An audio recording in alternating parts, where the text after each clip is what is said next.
15% है वो 85% संसाधनों पर अपना वर्चस्व रखती है, और जो आबादी 85% है उसको 15% में समेट दिया गया है। क्यों इस देश में चारों शंकराचार्य सवर्ण समाज के बनेंगे? एक ओबीसी होगा, एक एससी होगा, एक एसटी होगा, उसके बाद तय किया जाएगा कि रिजर्वेशन किस आधार पर होना चाहिए। ये बताया जाता है कि आरक्षण तो आर्थिक आधार पर था। इसका जवाब यह है कि जब किसी की मूंछ कटवाई जाती है तो क्या जेब में बैलेंस देख के कटवाई जाती है? आप जब किसी की मूंछ काटते हैं तो गरीब की मूंछ भी आती है और अमीर की मूंछ भी आती है। उस प्राइड के खिलाफ लड़ाई है जो अनसर्टेन प्राइड आप अपनी जेब में रखकर बैठे हैं। और देश के हर बड़े मंदिर में जो पुजारी होंगे वो भी ओबीसी एससी एसटी समाज से आएंगे। मुख्यमंत्री से बड़ा तो पद नहीं होता ना किसी राज्य में। अखिलेश यादव के मंदिर जाने के बाद जब मंदिर धोया गया था तो वो आर्थिक आधार पर नहीं धोया गया था, उसके पीछे साजिश सामाजिक थी। आरक्षण की लड़ाई अगर ओबीसी और एससी एसटी समाज के लिए है तो इसमें ब्राह्मण समाज को भी अपनी आहुति देनी होगी, क्योंकि इस समस्या की जड़ में वो रहे हैं। 2000 साल के शोषण के लिए अगर 50 साल माफी मांगनी पड़े तो भी माफी पूरी नहीं। और मैं मंच पर उपस्थित सभी सीनियर लोगों को मेरा नमस्कार। ओबीसी सम्मेलन में एक त्रिवेदी की क्या आवश्यकता है, इस पर भी बात जरूर होनी चाहिए। बात इसलिए होनी चाहिए कि ये समस्या जिसे जातिवाद कहा जा रहा है, इसके मूल में क्या है और इस समस्या को पैदा किन लोगों ने किया? क्या ओबीसी को अधिकार दिलाने की लड़ाई सिर्फ ओबीसी ही लड़ेगा? तो इस देश में जो सवर्ण समाज है वो फिर क्या करेगा? जिसने इस समस्या को पैदा किया उसकी उतनी ही जिम्मेदारी है इस लड़ाई को लड़ने की। क्योंकि जब जातिवाद का स्ट्रक्चर बनाया जा रहा था तो जो लोग बनाने वाले थे, अगर उनके अंदर इस बात का गिल्ट भी नहीं है कि ये व्यवस्था जो शोषण करती है वो उनके द्वारा बनाई गई है, तो वो आज भी एक ऐसे सपने में सो रहे हैं जिसकी सुबह कल कभी होगी। 2026 फरवरी आईआईटी कानपुर का एक डेटा है, बताता है कि 257 प्रोफेसर हैं, जिसमें से 252 सवर्ण समाज से।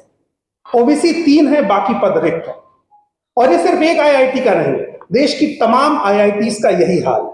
अगर 23 आईआईटी का डेटा देखें तो मुश्किल बमुश्किल ओबीसी एससी एसटी माइनॉरिटी समेट के 15% पर आकर सिमट जाता है। तो जो आबादी इस देश में 15% है वो 85% संसाधनों पर अपना वर्चस्व रखती है, और जो आबादी 85% है उसको 15% में समेट दिया गया है। आरक्षण ब्रिटानिया का बिस्किट नहीं है कि 50-50 ही होगा। जब आबादी 63% है ओबीसी और ईबीसी की जोड़कर 80 करोड़ से ज्यादा, और 100 करोड़ से अधिक आबादी ओबीसी एससी एसटी माइनॉरिटी की है, तो ऐसा कौन सा कैप है जो किसी भी सीजन में उतरेगा ही? उस कैप को उतारने की शुरुआत भी संवैधानिक तरीके से की जानी चाहिए।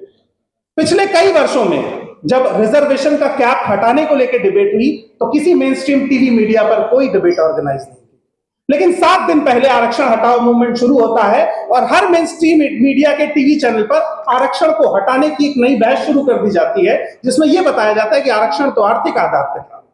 इसका जवाब यह है कि जब किसी की मूंछ कटवाई जाती है तो क्या जेब में बैलेंस देख के कटवाई जाती है? आप जब किसी की मूंछ काटते हैं तो गरीब की मूंछ भी आती है और अमीर की मूंछ भी आती है।